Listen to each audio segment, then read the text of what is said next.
So it's data collection, and it almost sounds very simple. It's simplifying how you're collecting data, how you can analyze what the problems are. So it's less the infrastructure of the schools and more just the quality of the Absolutely. You just show like a mirror. Hey, this is what your school looks like.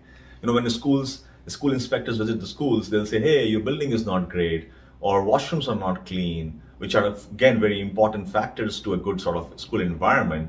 But very rarely you talk about the learning data. Right. Because you don't have data. You see the previous year's school marks and say, hey, your school didn't get good scores in the last year final exam. I'll come again here next year, after a year, and you better have a good score.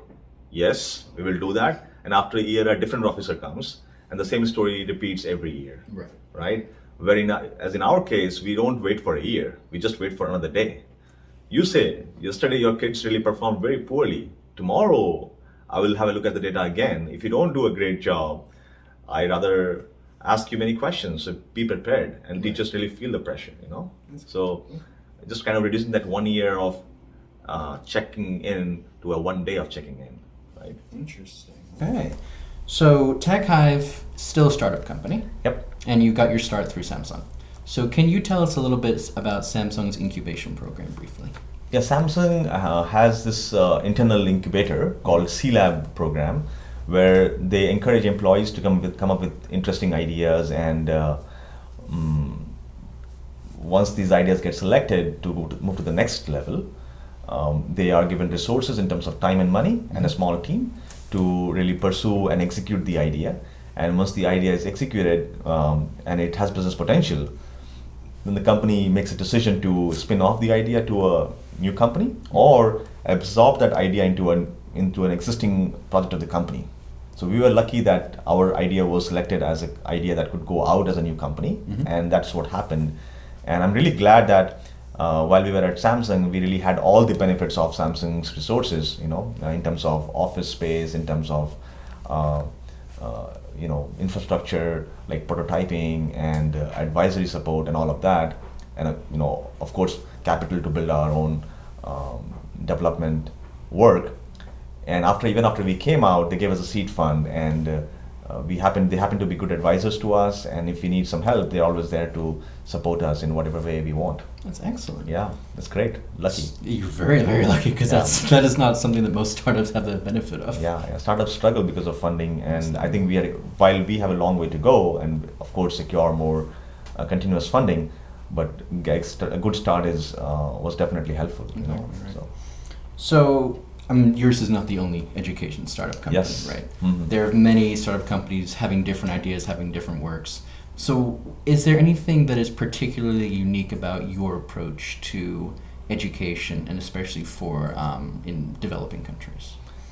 Yeah, while we work for developing countries, our intent is not to just focus in that segment. Okay.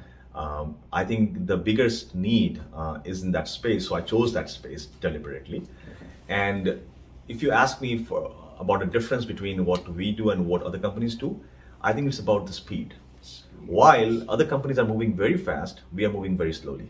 Nice. We don't want to move fast because, when you say you move fast, people spend tons of money on marketing without having the right product. Okay, they want to just scale, and show their scale and get more money and build more scale and get more money and then play that game, and at the end say, you know what, I tried.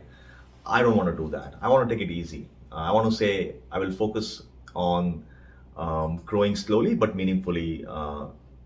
In that, as that's why I spent around 8 months in the problem space to begin with, before even having the solution, because it is so important to understand the root cause. What is the root cause? In my opinion, the root cause was accountability. That was missing. The root cause was, lack of infrastructure. Right. And all the companies, they come with the same old solution. Hey, take this, your kids will learn better. But there is no support system to build that. So I really want to focus on these baby steps initially, and make sure that we move in the right sort of direction. And after that, we will of course go fast. But right now, I don't want to play that game that most other companies are doing, which is just keep on getting investments, marketing, they lose money like crazy, which may make sense, but to me doesn't make sense. Right. Yeah. So I think you remember saying that you're a very big problem solver, that you really like to focus on the root problem, Yeah. fix the problem, Yeah. and then you can move forward. Yeah, and we have luckily got good validations. We did pilots in two of the biggest states in India, and both these state governments invited us to scale our product to thousands of schools. And that will very soon happen, because a couple of days ago I was talking to a government official, and they told me, "Hey Pankaj, we feel so lucky that you came to us, and it feels so sad to us that you keep on reaching out to us for updates, whereas we should be reaching out to you because you are coming as a solution provider. And while most people reach out to the government and say, hey, please take it, and we are like having too many things to consider, I think with your case, we really want that you have patience, and we will definitely get this to many schools as soon as possible." Okay, so those kind of statements coming from a senior officer in the government is really encouraging and motivating to us, because I know it's difficult to work with governments, difficult to make a change, a perceived change in a short time. But this kind of exchange of conversations with these key officials in the government really makes us continue our momentum and make sure that we continue to deliver on the customer promise. It's almost a reverse, because governments are famous for being slow acting and businesses are famous for being fast acting. I mean, they are. I mean, luckily things are changing, and that is a stereotype that governments are slow. I mean, they are still slow relatively, Yes. but there is a desire, and on the people who are working, are going into the government space, are people like you and me, and people like who want to make an impact. And we find so many youngsters, young people with amazing set of energy. They are working for the government now. So it's all people, right? So if they are there, I'm sure things will change, and things are already changing, as I told you. People talking like that. So we should have a positive outlook, and I think we will get there. The future is definitely looking bright. Yeah, absolutely. Future is always bright. That's true. Yeah. Very, very positive attitude. So, as we all know, it's coronavirus season. Yeah, it is. It's pandemic season, lockdowns in schools, lockdowns across countries, kids not being able to go to school. Those who can go online have gone online. How has that affected how TagHive is being used in the schools that you have it in? Yeah, absolutely. Our core focus initially was to transform schools and use this black box to make the classroom smarter at low cost without having the schools to upgrade infrastructure. So that model really got big hit, because hit in the sense that not poorly hit, because it was catered towards schools, and schools are closed. So it doesn't work, right? So what we did, we used this opportunity to rethink about the whole system again. And while we were initially focused only on a school segment or in the school learning, we really came out of that box and said, hey, how can we transform the experience of teachers and students in this COVID situation where schools are closed? So we built new features where teachers can give homeworks to the students remotely, where students can learn on their own through our app.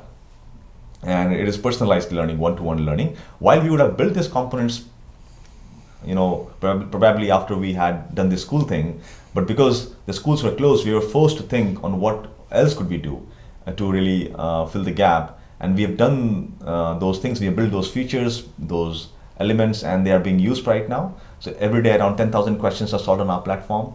Every day, a lot of students come to our platform with limited that marketing that we do. A lot of schools are our partners right now in India. Government is giving us a lot of support. So I see, while we have had to pause our school deployments, we've seen a lot of traction on the at-home learning space.